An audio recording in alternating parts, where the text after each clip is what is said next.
This week in AI, Google lost two of its biggest brains. OpenAI added another major name to its roster, but leadership questions still linger. Adobe pushes AI deeper into Photoshop and Premiere Pro. Nvidia raises billions. Meta bought more compute. Amazon wants to challenge Nvidia, and Norway pushes AI out of elementary schools, and world leaders at the G7 started treating AI CEOs like geopolitical power brokers. Basically, AI is no longer just a tech story, it is now talent, money, schools, chips, energy, regulation, and global power all moving at the same time. And this is exactly why we need to cut through the noise. Hello, I am Mahesh Devalla, Chief Technology Officer, author, and strategic advisor to companies on AI across the US, Europe, and India. You are watching AI Edge with Mahesh Devalla, where every week we turn AI chaos into clarity. Let's get straight into the biggest AI stories of the week.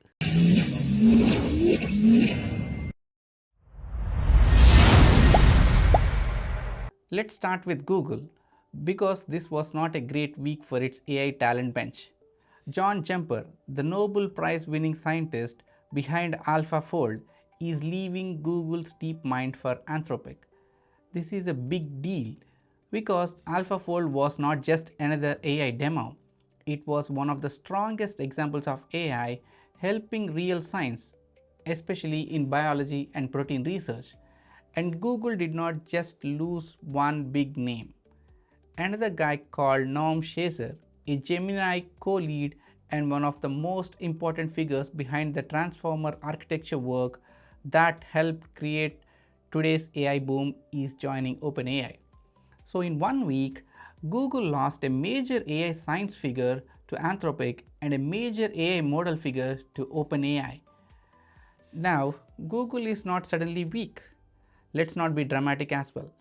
Google still has DeepMind, Gemini, Search, YouTube, Android, Cloud, and more AI resources than most companies can dream of. But this shows one thing clearly: the AI talent war is real. The best researchers are moving like superstar athletes, except instead of jerseys, they wear hoodies and speak in model benchmarks. And staying with this talent war theme, let's move to OpenAI. OpenAI got a big win by bringing in Noam Shazeer from Google. That is a serious technical hire, especially when the company is trying to stay ahead in frontier models. But OpenAI also has its own leadership drama. Barrett Zoff is leaving OpenAI again, just 5 months after returning. He was leading enterprise AI sales, which matters because OpenAI is no longer just selling ChatGPT to individual users. It wants enterprise customers, developers, coding revenue, government customers, and eventually public market confidence. And enterprise customers are very different from regular users. A regular user says, "Nice, this helped me write an email." A large company says, "Where is the security review, compliance document, data policy, audit logs, and procurement approval?" Basically, one AI deal can create 12 meetings before lunch. So OpenAI's challenge is simple. It has world-class model momentum, but now it needs grown-up company execution. Great models matter, don't get me wrong, but enterprise customers also want stability, support, trust, and someone to answer the phone when something breaks. And that brings us to the money side of OpenAI, because numbers are getting serious and numbers don't lie. On to our next story is OpenAI financials. OpenAI financial story also got attention this week. Reports say OpenAI spent about $3.7 billion in the first quarter of 2026, while generating revenue of about $5.7 billion. That revenue number is huge, but the spending number is also huge. That is the reality of frontier AI. Everybody talks about the growth, but the cost side is brutal. Compute is expensive, GPUs are expensive, data centers are expensive, top AI talent is expensive as well. Additionally, safety work, legal work, enterprise sales all are expensive. AI feels like software when we use it, but behind the scenes, It is infrastructure, power, chips, and billions of dollars come into the picture. For OpenAI, this matters because it is moving towards an IPO. Investors will not just ask, how good is the model? They will ask, can this business become profitable at scale? In the hype phase, burning money sounds exciting. In the public market, burning money becomes a spreadsheet conversation, and nobody escapes the spreadsheet. Now, from OpenAI money's pressure, let's move to Adobe, where AI is becoming much more practical for creators. Adobe made a big AI move this week by putting AI assistants deeper into Creative Cloud apps like Photoshop, Premiere, Illustrator, InDesign, and Frame.io. This is a big change because Adobe is not just launching another random AI tool. It is putting AI inside all of these tools. That is the right move actually. Nobody wants another dashboard, another login, another tab, or another AI workspace that the team forgets after 1 week. We already have enough tabs open to qualify as a mental health issue.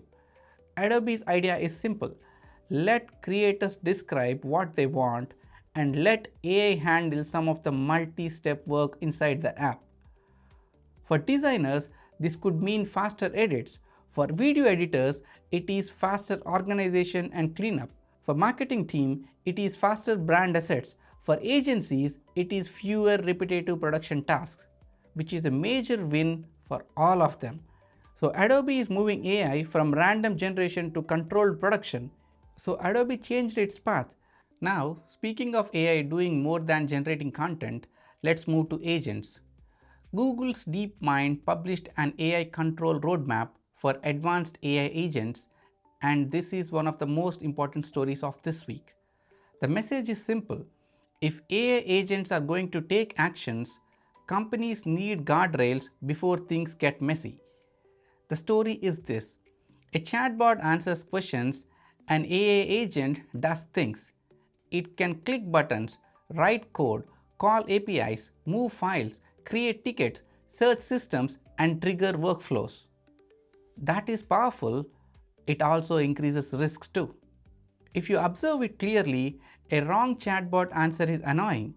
At the same time, a wrong AI agent action inside your company systems is a security meeting where everyone suddenly starts speaking important financial data without any guardrails. Google's DeepMind is talking about the same. It says agents need sandboxing, monitoring, prompt injection resistance, access controls, and blocking harmful actions. In plain English, do not give AI agents unlimited access just because they sound intelligent. Treat AI agents like junior employees with superpowers. Give them limited access, watch what they do, keep logs, require approvals for risky actions, and please do not hand them production credentials on day one. We already have enough confident mistakes from humans. We do not need to automate that enterprise scale. If you find our videos helpful and enjoy the details we bring to you, please support us by liking, sharing, and subscribing.